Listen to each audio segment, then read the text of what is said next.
Hi, this is Ben Roberts from the Community Media Possibility Hosting team, and I'm also the admin for the network map associated with this initiative. And here's a short video to help you add yourself to the map or update the information that is already on there about you.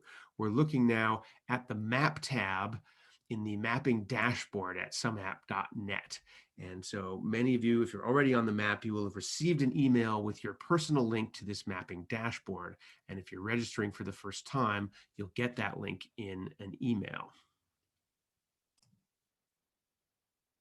Here's what that email looks like.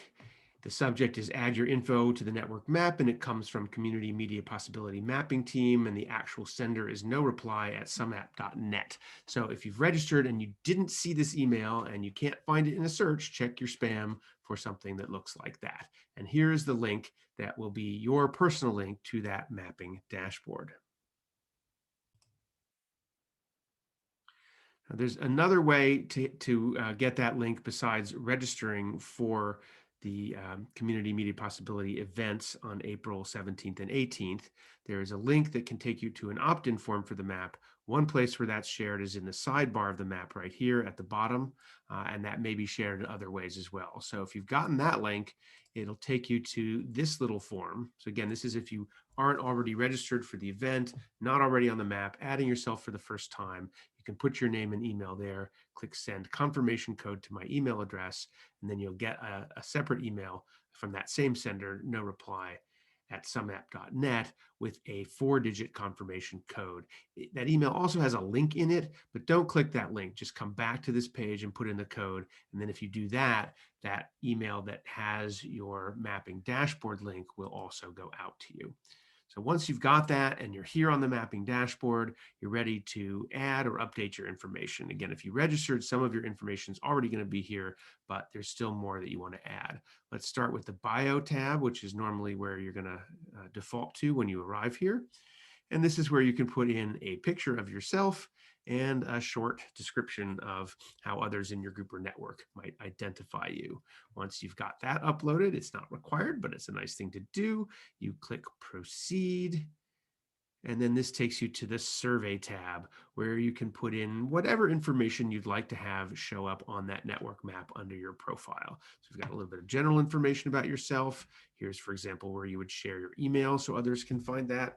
Totally optional if you want to do that or not. How you're participating in the session, what inspires you. This is data that would have been captured during your registration.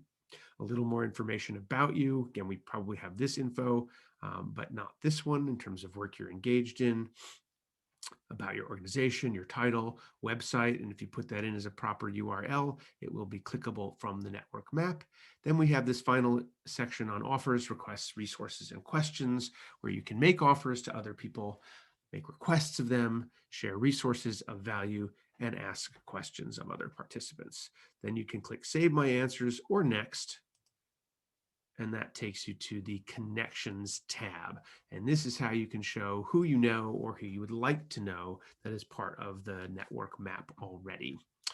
So the way this works is you'll pick some particular person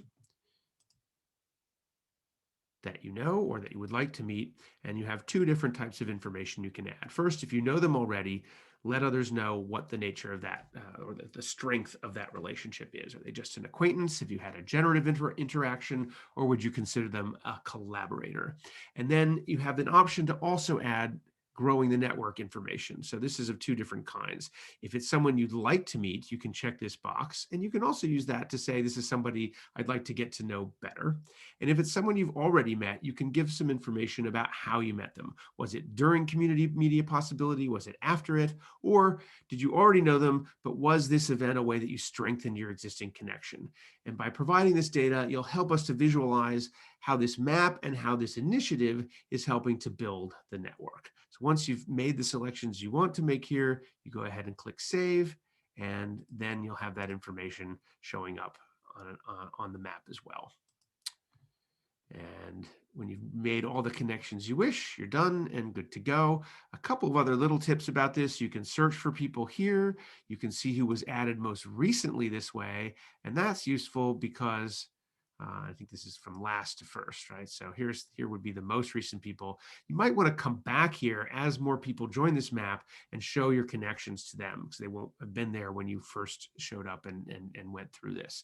So from time to time, you may see an email, or you may just choose to go back into the mapping interface and update your connections. The other thing that you might do is upgrade the nature of a connection. So for example, here's somebody that the axolotl knew just as an acquaintance in the beginning, but perhaps they've now become collaborators, and you want to check that and update it.